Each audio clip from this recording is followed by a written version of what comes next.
Bear attack, bad, is the last message sent by a highly experienced couple hiking through Canada's Banff National Park. With every precaution taken when venturing into the great outdoors, Doug and Jenny were known to be incredibly cautious. But sometimes being cautious isn't enough, especially when there's a hungry predator on the prowl. Hit like and subscribe. This is Fierce. Doug Inglis and Jenny Gusse, two 62-year-olds from Lethbridge, Alberta, Canada, were experienced hikers and outdoors people. They had been together since high school and were inseparable, even working in the same scientific laboratory together. But it was their love of the great outdoors which initially formed their friendship and kept them going strong ever since. Their adventures weren't just limited to hiking in the wilderness. They also pursued canoeing and whitewater rafting, taking advantage of the incredible national parks on their doorstep. In fact, every year, often twice a year, the couple would venture into Banff for a week-long hiking and camping trip. Having spent decades pursuing the great outdoors, they were well equipped to undertake the perils that the remote wilderness can sometimes throw at you. Their friends described them as incredibly cautious, which makes the following story all the more surprising and incredibly heartbreaking. Their trips were always well planned, and they shared their expected route with family before leaving. They adhered to bear warnings and avoided routes where bears had been sighted. But that September, there were no bear sightings along the valley they were heading to. Even so, each took with them a full canister of bear spray and a GPS, which also transmitted their location in the event of an emergency. Their Garmin device, a satellite communicator, enabled them to send a text message even in the most remote places. This was usually sent to one of their relatives, Jenny's mother or Doug's uncle. They were in the habit of sending one of these every morning and every night to let their loved ones know where they were and that they were both okay. On October 25, 2023, Doug and Jenny set off on one of their week-long trips to Banff. They were navigating their way along the Red Deer River Valley, west of Yahatinda Ranch. This remote section of the park is inaccessible to all but the most experienced hikers.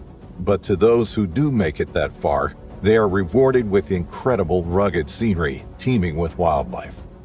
On the fifth day of their adventure, the couple was behind schedule. They weren't going to make it to their planned camp before nightfall.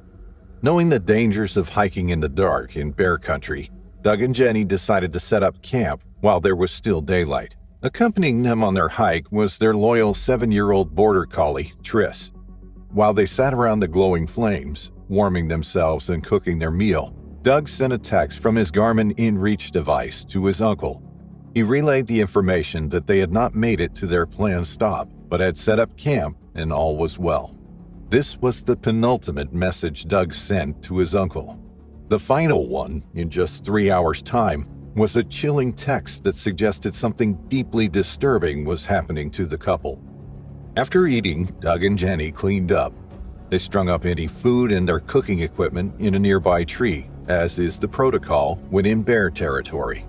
They knew what they were doing, and they took all the precautions necessary when out and about in the wilderness. They zipped open their tent and climbed in for the night. But unbeknown to the trio, there was something nearing their camp. It was a large female grizzly bear. She was on the hunt for food. At that time of year, grizzlies are ravenous, trying to consume as many calories as possible to build up their fat for the long, cold, hard winter months ahead. They gorge themselves on berries and can be dangerous to people when they feel their food source is being threatened. But Doug and Jenny weren't imposing on this grizzly's food source. She wasn't approaching the campsite out of defense. She was there to search for potential prey. A predatory attack by a grizzly bear is extremely rare, but is extremely dangerous. Something large was approaching them. Doug and Jenny heard it too. They remained still, hardly daring to breathe. They each gripped their bear spray canisters in their hands. A loud sniff just on the other side of the canvas from where Jenny was sitting let them know that it was a bear, a large one. Perhaps it would move away. There was no food in the tent. There was nothing inside the tent that would attract the bear to come inside. Nothing except for Doug, Jenny, and Triss. Suddenly, the bear ripped through the canvas. Its claws slashed a massive hole along the side of the tent, exposing the terrified couple inside. It grabbed Jenny by the sleeping bag and dragged her outside. Tris barked and Doug grabbed his bear spray, releasing its contents just feet from the bear as it launched its attack on Jenny. But the spray didn't work. He shouted at the bear and threw what he could at it. Then he grabbed his GPS device and set off the emergency signal. To do this, he had to press the button for 3 seconds. He also managed to send a text to his uncle. Bear attack, bad. The message pinged through to Colin Inglis, and his heart nearly leapt out of his chest when he realized the danger his nephew was in. There was no way he could reach them in time. He couldn't be certain which of them had sent the message or what was meant by bad, but he knew that this was a serious situation. The emergency SOS signal was immediately picked up by the Wildlife Human Attack Response Team. They jumped into action. It was 8 p.m. The GPS had conveyed the location of the person or persons in distress, but the weather was closing in. A heavy fog meant that flying to the location via helicopter was not an option. Instead, the response team headed out on foot. Each step they took through the rugged terrain was a step closer to Doug and Jenny, but it was excruciatingly slow progress. Nobody knows exactly what happened to them during the attack or how the attack unfolded. When the rescue team arrived at 2 a.m. the following morning, 6 hours after the SOS distress alert had been received, they were confronted by a terrible scene. In a small clearing, there were 3 bodies: Jenny, Doug, and their dog Tris. All were dead. All had been killed by a bear that was still in the area. It heard the rescue team approaching and launched another attack on them. One of the team members shot it and it fell to the ground. She was a grizzly bear in moderate condition, but slightly underweight for that time of year. She had been hungry. The search team explored the site. They could see Doug and Jenny's food that had been hung up in the bear-proof bag in a tree away from the tent. There were signs of a significant struggle. Disturbed dirt and undergrowth suggested a sustained fight in different locations. On the ground next to where the 3 of them lay were 2 empty cans of bear spray. It had proved ineffective. This was clearly a case of being in the wrong place at the wrong time. The couple had done everything right. If the bear had merely been curious, then it would probably have been a different ending. But it seemed that this was a predatory attack, and very little can prepare you for that. Doug and Jenny had been hiking and camping in the Red Deer River Valley only a few months before in the spring. They knew the area well, and they knew what they were doing. It was a tragic end for the couple and their beloved dog. Their families have been left shocked and distraught, but hold on to the memories they shared together, and the thought that they were both doing what they loved just moments before the attack.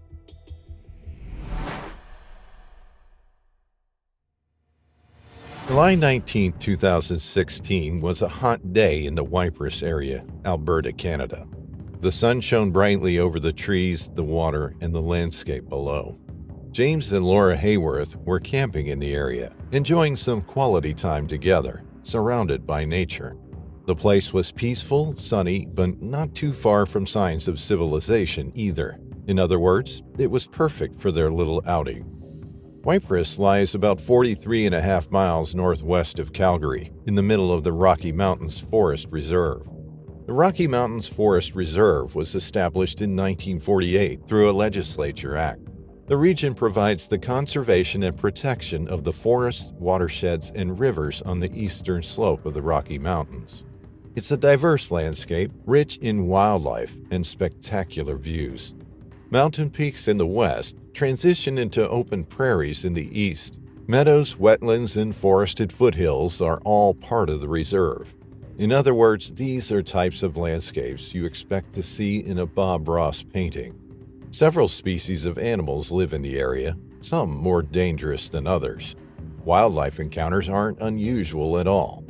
Unfortunately, a number of these encounters are more than mere anecdotes that can be recounted to friends and family.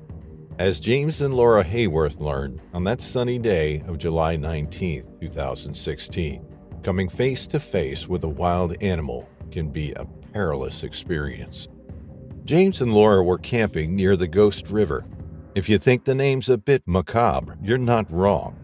It relates to some local First Nations legends claiming that there was once a gruesome battle in the area. According to the legends, the spirits of those killed in the battle remain tethered to the area, haunting it ever since. But James and Laura Hayworth weren't scared, at least not of some legends.